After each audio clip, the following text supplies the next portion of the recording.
Chappell Roan is dominating the music industry, not only because of her first studio album, The Rise and Fall of a Midwest Princess, but also due to her recent shows, her strong appeal to the LGBTQ community, as well as having valuable connections to Olivia Rodrigo and Dan Nigro. Believe it or not, The Rise and Fall of a Midwest Princess only sold over 7,000 units in its first week back in September, making it somewhat of a commercial flop initially. Despite this, Chappell has skyrocketed to over 31 million monthly listeners on Spotify, hosted a Tiny Desk concert, and even made a recent appearance on The Tonight Show that already has 2.5 million views as I'm making this video. Keep in mind that these numbers are only going up because I've had to change them multiple times while working on this video. While it may look like she found overnight success, Chappell's path to becoming the Midwest Princess wasn't all sunshine and rainbows. From struggling with her upbringing to being dropped by her record label, here's how Chappell Roan overcame adversity to become the Midwest Princess. Kaylee Rose Amstutz was born on February 19, 1998 in a small town named Willard, Missouri. Growing up, she lived in a trailer park with her mom, Kara, her dad, Dwight, and her 3 younger siblings. In multiple interviews, she's described Willard as a mostly conservative and Christian town, leading her to be brought up under the same values. As a child, Chappell would attend church multiple times a week and even spent some summers at church camps. In an interview with Variety, she described herself as a goody two-shoes who wanted everyone to like her due to her upbringing. Yet she would struggle with keeping this up going into her teen years, as she often snuck out at night. In the same interview, Chappell remarked on this saying, "I just wanted to feel like a good person, but I had this part of me that just wanted to escape so bad. I just wanted to scream. I snuck out a lot, but I still went to church 3 times a week. You know what I mean?" So it was just this dichotomy of trying to be a good girl, but also wanting to freaking light things on fire. It wouldn't be until she was 10 or 11 when she would finally start her musical journey by playing the piano. You'd think that she was influenced by her family, but actually, no one in her family played music. In a 2018 interview with Refinery 29, she said that music kinda came naturally to her. She also shared a couple of her influences. Pink was the first artist she ever owned a CD of, and Rihanna's song, Stay, particularly spoke to her because of its simple piano ballad and strong emotion. In recent years, she cited more influences such as Kate Bush, Lorde, and Lana Del Rey. Just don't say Lana's name backwards though. At the age of 13, Chappell would perform publicly for the first time, singing the Christmas song at her school's talent show. Without knowing just how talented Chappell was, her parents were a little concerned about other kids making fun of her. Good thing her parents didn't need to worry in the end, as Chappell won the whole thing due to her tremendous performance. Even at the auditions, her middle school choir director cried and said that Chappell had the most unique voice she's ever heard from anyone. Keep in mind that Chappell was only in 8th grade at the time. It just shows that maybe she was just a prodigy, the chosen one, the one that was gonna bring balance to the fort. Wait, wrong story. About a year later, she would take her first step into stardom by auditioning for America's Got Talent, but would fall 2 steps back after not being accepted. Of course, she didn't let this deter her, as she would soon take another path to the top by creating a YouTube channel where she would upload various covers and some original songs here and there. As she built up her following, she started attracting the attention of several huge record labels like Atlantic, Columbia, Capitol, and Republic. Yet everything would change for her in November 2014 when she uploaded her first hit song, Die Young. In an interview with Qberg, Chappell credited the Interlochen Center for the Arts for changing her trajectory forever, since that was where she wrote Die Young. Following the breakout of Die Young, Chappell traveled to New York for several showcases in 2015, leading her to finally signing a record deal with Atlantic Records. Around this time, she would also graduate from high school a year early, citing it as one of the toughest experiences in her life up until that point. Since she was traveling from LA to New York nearly every other week, she had to take online classes. She found it physically and mentally exhausting to finish school, leading to the school board letting her graduate early. She has also expressed some sadness towards not being able to experience prom or her high school graduation in a 2022 interview with Rolling Stone. In 2016, Chappell would adopt her stage name following the passing of her grandpa, Dennis K. Chappell, who unfortunately had brain cancer. The Roan part of her stage name comes from her grandpa's favorite song, The Strawberry Roan, by Curly Fletcher. She's also expressed distaste for her birth name in an interview with Cherwell by admitting that she's never felt that connected to her real name and that she wishes her name was not Kaylee. Chappell's 2017 campaign would be a busy one, as she finally released her first single under Atlantic titled Good Hurt on August 3rd, 2017. This single would be praised by the music news publication Interview, citing Chappell's striking maturity and surprisingly deep vocals. She would also release her first EP titled School Nights on September 22nd. To close the year out, she went on tour with Vance Joy, the guy who made the song Riptide that you've probably never heard before. This would be Chappell's first big collaboration, opening the door to new fans to check out her recently released EP. In an interview with her old high school, she detailed some of her experiences from the tour, admitting that it was very exciting yet nerve-wracking when she went out on stage for the first show. When talking about her first show, she said, "It was about 1,300 people, so I was shaking so much and trying not to look at anyone. Also, right after I started singing, the speakers blew out, which I was told that there was a 1% chance they would, but I didn't think it would actually happen." As the tour went on, Chappell's stress levels would go down, but she did struggle with talking to the crowd at the time. She also appreciated Vance for making the tour smooth and easy for her. At this point in her young career, Chappell would be flying back and forth with her parents between Missouri, LA, and New York, but would take a huge step forward by moving to LA by herself in 2018. It was at this point that Chappell was finally able to live and be proud as a queer woman. In the same Q-Berg interview I mentioned at the beginning of this chapter, Chappell knew that she was queer since 7th grade, but obviously, in a conservative Christian town like Willard, coming out would have been a big no-no at the time. This was even before gay marriage was legalized in America, so it was still a huge risk for people to come out nationwide. Being from the Midwest myself, I've seen my fair share of hate and discrimination towards the LGBTQ community.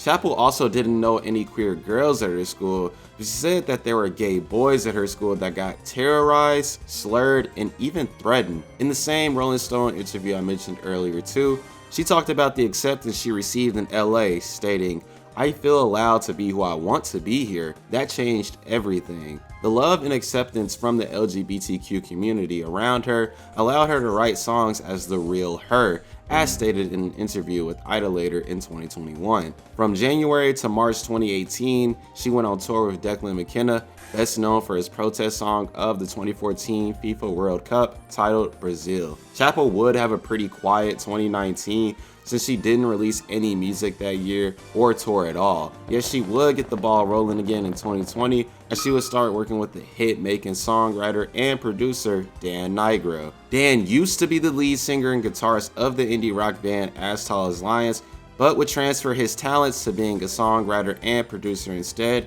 by helping propel the careers of some of the biggest musicians in the industry right now, like Conan Gray and Olivia Rodrigo. Little did Chappell know, working with Dan would change her life forever, but not quite yet, as she still had a few hurdles to jump over. In 2020, Chappell released 3 singles, being Pink Pony Club, Love Me Anyway, and California. Pink Pony Club would be the most successful out of the bunch, as it was released in April with an accompanying music video. Chappell revealed the inspiration for this song in an interview with V Magazine, being from her first time visiting the Abbey, which is a gay bar in West Hollywood. She really enjoyed the energy there since it allowed her to be herself without being judged. Even though Pink Pony Club had the potential to become a mainstream hit for clubbers, this potential wouldn't be realized due to one of the most unfortunate events to happen in our lifetimes.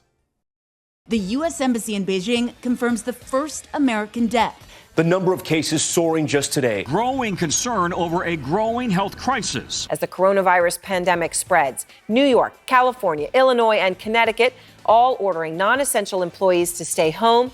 Those orders cover 75 million people across the United States. Yeah, she unfortunately dropped this song while the pandemic was taking off, leading to diminishing returns on the track. Chappell would reflect on this experience and other things in an October 2023 interview with Tom Power. Pink Pony came out in April of 2020, the worst time for a club song to come out. To be honest, the label didn't even want to put it out. This led Chappell to be at odds with Atlantic, stating that the pair's relationship started to get tense. Once her next singles, Love Me Anyway and California, dropped with middling returns for the label, Atlantic lost their belief in Chappell. Chappell's dream and world would come crashing down on her when Atlantic dropped her from their label in August 2020 due to her releases not being profitable enough for them. That same week, her boyfriend of 4 years broke up with her, but who cares about that when you just lost everything you worked so hard to get?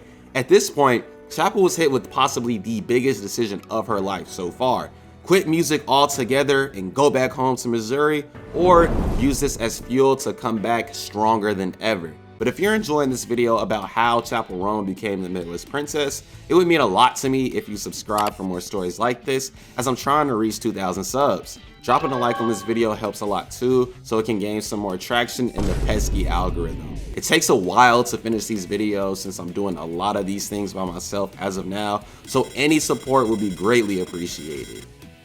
Unable to afford the LA lifestyle anymore, Chappell had to take her talents back home to Missouri. From there, she worked at a drive-thru coffee place to keep her funds afloat. Like most people who randomly lose their jobs, Chappell was feeling lost. It was also around this time that she was diagnosed with bipolar II disorder, which contributed to her being a depressed kid, in her own words from a Vanity Fair interview. She contemplated quitting music altogether due to a lack of guidance and the struggles that came after being dropped from Atlantic. However, she chose to look for the light at the end of the tunnel and would move back to LA in October 2020 with an ultimatum in mind. I moved back to LA in October of 2020 and I said, I'm gonna give it one more year. I'm gonna give it one shot. If I don't like it by October 2021, I'll move back. Chappell had that scared money don't make no money mindset at this point in the game. Once she got back to LA, she continued to work on music independently while Dan Nigro was in the lab with Olivia Rodrigo creating a hit album of 2021, Sour. It's important to note that Chappell was still getting recognition from major publications, as USA Today ranked Pink Pony Club 3rd on their 10 best songs of 2020. Their description of the song reads, "A rapturous dance pop anthem from Missouri native Roan, earnestly celebrating queer culture, acceptance, and chasing your dreams. Play this song for anyone you know. We guarantee they won't be able to resist it." I mean, she even beat out the likes of The Weeknd, Cardi B and Megan Thee Stallion, and everyone's Lord and Savior, Taylor Swift.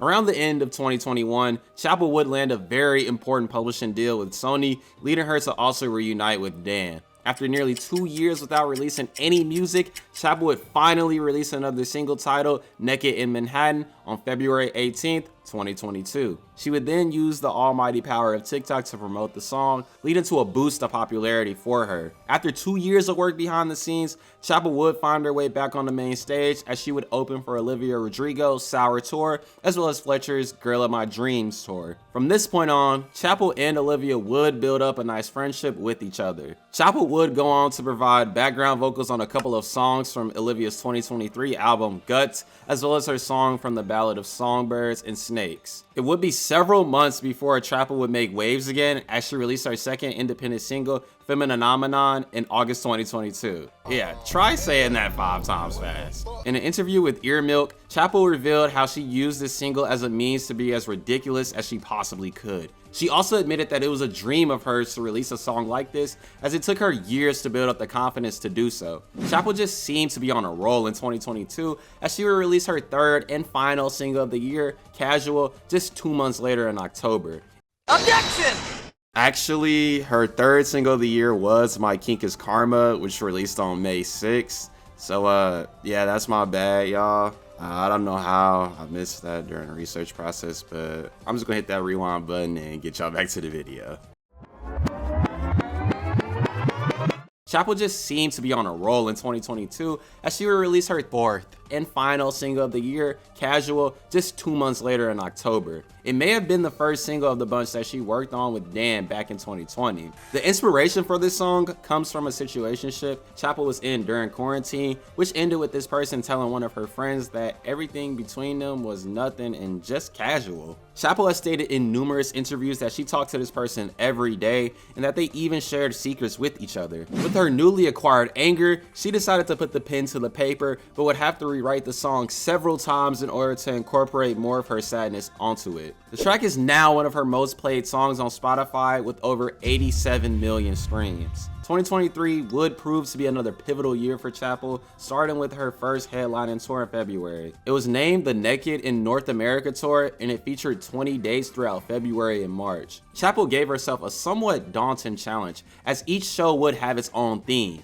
In her interview with Billboard, she said this about the themes: "It's already really hard to do that on an independent budget, but also coming up with that many different themes is insanely hard. But if the live show rocks, then everything else will trickle down. She also chose to book drag queens as openers for the tour as a means to make her shows more worthy for her LGBTQ fan base. She got the inspiration for this from another musician named Orville Peck. The most beneficial thing to come from the tour was Chappell pledging to donate $1 of every ticket sold to For the Girls. Yeah, I definitely butchered that, which is a black trans-led organization dedicated to helping black trans people pay for their rent and gender-affirming care. Multiple publications raved over some of the concerts from the tour, with Variety's Jim Aswad calling her a superstar and describing the show as one where a newest artist's career is about to take off after attending her New York show. He even compared the show to Billie Eilish and Laura's shows back when they were blowing up in 2019 and 2013 respectively. Chappell would also have a very important realization during her London show, as one of the drag queens that was opening for her told her that she was a drag queen too. This allowed Chappell to really transform her stage name into her drag persona. This would lead her to make a funny comparison of herself to Hannah Montana as well. 2 weeks after the tour ended, Chappell released her first single of the year, Kaleidoscope, on March 31st. The song focuses on the complications of queer love, as Chappell compares the different colors of this love to the changing colors of a kaleidoscope. In her interview with Capital Buzz, where they broke down every song on the rise and fall of a Midwest Princess, Chappell admitted that she wrote Kaleidoscope while dealing with the feelings of telling her best friend that she was in love with her. After being away from Atlantic Records for nearly 3 years, Chappell was signed to a new label the same month, being Dan Nigro's Amusement Records. In an interview with NME, Chappell said that she met with 9 labels, this time with more experience and pickiness. She mentioned how the only thing she needed at that time was money, so if the label couldn't meet her demands, she wasn't gonna sign with them just because of the publicity they could provide. She already had a great working relationship with Dan too, which potentially played a big part in her signing with Amusement. Over a month and a half later, on May 17th, she released the second biggest single of her career so far, being Red Wine Supernova. Her last single of the year, Hot to Go, would release a few months later on August 11th. The song would blow up from the music video and TikTok due to the dance and catchy lyrics, and is currently her 3rd most streamed song on Spotify. She even taught her grandparents to dance, which can be seen at the beginning of the music video. After years of hard work and anticipation, Chappell would finally release her first studio album, The Rise and Fall of a Midwest Princess, on September 22nd, 2023. As I mentioned in the intro of this video, the album's first week sales only reached 7,000 units, yet it would only take off on TikTok and streaming services like Apple Music and Spotify in the following months.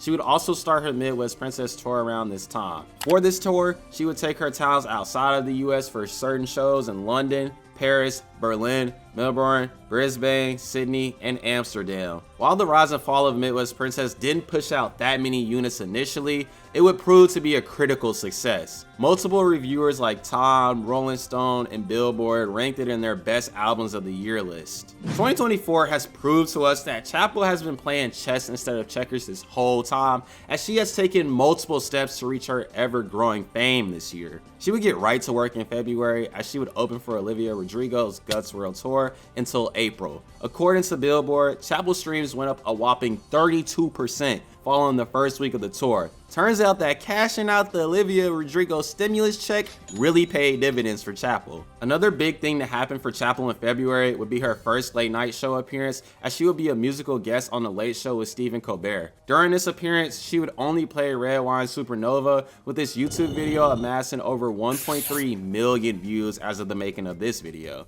A month later in March, NPR Music released Chappell's Tiny Desk concert, where she performed Casual, Pink Pony Club, Picture You, California, and Red Wine Supernova. This will be yet another boost to her growing popularity, as it has over 4.2 million views as of now. At the end of the Guts tour, Chappell would go on a side quest to Harvard Med School, where she would give a lecture about becoming a queer icon. There were several memes about this over on Twitter, so I'm just gonna read off a few that I found funny. Look at my doctor, dog. I'm gonna survive. Harvard Med? "Oh no, I'm in pain. I need a doctor. You have been diagnosed as a lesbian." Y'all are joking that she was doing a lesson in cuntology, but the talk was about becoming a career icon. She literally was doing a lesson in cuntology. She's a singer, she's an icon, she's a legend, she's a lesbian, she's a doctor, and she is the moment. However, nearly everything Chappell has done to boost her popularity in her career up until this point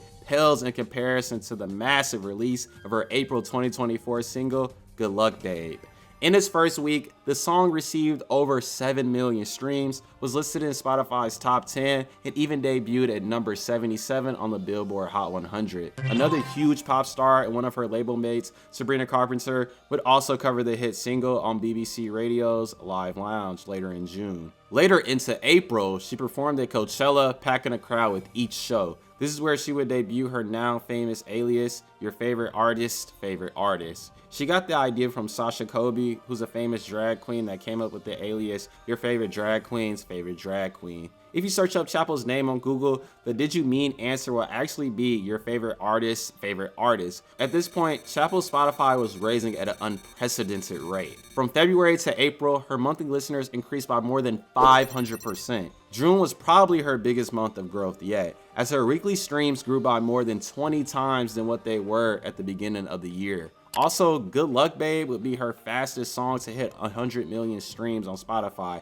by far. While the song debuted at number 77 on the Billboard 100, it would climb all the way up to 16th in June, making it her first top 20 song on the list. On top of all these accolades, the song would be certified gold by the RIAA on May 29th, meaning it sold more than 500,000 units. I'm more than certain it will become a platinum record by the end of the summer. As a result of Good Luck Babe's meteoric success, the rise and fall of Midwest Princess would find its way onto the 10th spot on the Billboard 200, pushing over 40,000 units in just the week of June 13th. Think about it like this. This is about a 6 times increase in sales from the album's debut. You know, typically, album sales tend to drop off after their debut, yet Chappell is breaking the mold due to her immense growth. On the US iTunes chart, it would hit number 1, which is just wild to me. She would even perform at the Governor's Ball Music Festival, rocking an awesome Statue of Liberty costume. During her My Kink is Karma performance,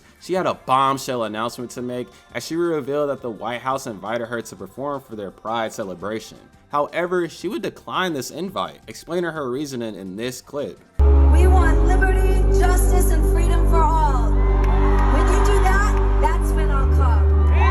During the Gov Ball, she would debut an unreleased song as well, titled Subway. Yet, there hasn't been any word on if she'll release this song as a single or not in the coming months. Her next big performance would come at the Bonnaroo Music Festival, which funnily enough had to move her set from a small tent to a larger stage due to her crazy demand. They obviously didn't see the floodgates of new fans coming out of nowhere when they booked her a while ago. But hey, they definitely made a shit ton of money as a result of her, so it's a win-win to be honest. While her extraordinary rise in the music industry has brought her fame, support, and plenty of money, this doesn't mean that Chappell isn't a human with emotions and stress like the rest of us. At her Red Hat Amphitheater concert on June 12th, she got emotional whilst talking to the crowd about her huge increase in popularity. I just want to be honest with the crowd, and I just feel a little off today because I think that my career's just kind of gone really fast and it's really hard to keep up. And so just being honest that I'm just having a hard time today. This is all I've ever wanted. It's just heavy sometimes. While fame and fortune may be a dream for a lot of us, it can bring a heavy burden to those who possess it. I'm not trying to get too philosophical here, but it's definitely not easy being that famous. As I mentioned at the beginning of this video, Chappell would appear on another late show, this time being The Tonight Show with Jimmy Fallon. During this appearance, she talked about her historic rise, her fallout after Atlantic Records, her outfit inspirations, and the meaning behind Your Favorite Artist's Favorite Artist. As of July, Chappell has mostly been letting her music do a lot of the heavy lifting for her, as she's set to perform at the Capitol Hill Block Party on July 19th and at the Vic Theater in Chicago on the 31st. She's also set to perform at this year's Lollapalooza, though not as a main artist. Maybe she'll get moved into a bigger spot, like what happened with Bonnaroo. Okay, so I'm recording this after Lollapalooza happened, and yeah, Chappell just drew possibly the largest crowd in Lollapalooza history, not even as a main headliner. Just like with Bonnaroo, her interest got so high in the weeks leading up to Lollapalooza that she was moved to the main stage, swapping set times with Kesha. Yeah, Chappell got motion right now, guys. In terms of her Billboard placements as of July 13th, Good Luck Babe is still sitting at 10th, but the Rise and Fall of a Midwest Princess has found its way up all the way to 5th. She's found a way to be at the likes of Beyonce, Charli XCX, Camila Cabello, and Morgan Wallen. Now, in terms of her impact amongst her musical peers, several of them have given the Midwest Princess her flowers. In her Rocket Hour podcast appearance with Elton John, he said that Chappell was truly talented and that it's wonderful to see her being recognized. In an interview with The Hollywood Reporter, Olivia Rodrigo stated that she was her #1 artist on her Spotify Wrapped. Lady Gaga, who was arguably one of the biggest pop stars in history at her peak, showed Chappell some love too after she covered Bad Romance while on tour. Under a TikTok of her performing the song, Gaga wrote, "I love Chappell" with 4 black hearts. Ariana Grande would even chime in after seeing a Wicked meme featuring Chappell's Statue of Liberty costume from the Gov Ball. She reposted the meme with the caption, "I really love Chappell Roan." I mean, one of my favorite musicians, Hayley Williams, was recently seen rocking a Midwest Princess hat. With all the love and admiration she's got from her fans and her peers, I think it's safe to say that the Midwest Princess isn't going anywhere anytime soon. Chappell Roan has become a beacon of light for the LGBTQ community at the perfect time, I feel like. Her music is so fun to listen to, and her personality shines in every song she makes. Yeah, her songs can sometimes get sexually explicit, but I believe she does it in a way that's creative and enjoyable to sing along to. Her story of becoming the Midwest Princess is one of the most interesting and motivating stories I've covered on my channel so far, since it proves to everyone with a dream out there that you can do whatever you want as long as you stay resilient and just be patient. I feel like a lot of people in Chappell's situation would have called it quits after getting dropped by their record label. It's easy to count yourself out when you get shut out time and time again. So to me, Chappell's story is just another great example of working in the shadows and waiting for your turn in the spotlight. Yet, I believe that this is just the beginning of another iconic pop star taking over the industry. So whatever she does next, just know that I'll be there day one. If you guys think I missed anything, messed up on certain information, or just want to leave your thoughts below, please feel free to let me know in the comments, as I usually respond to as many of them as I can. As an incentive, I'll even pin the best comment that I see, so go ahead and get creative with them. As always, thank you guys so much for watching the whole video, and please do great things every day.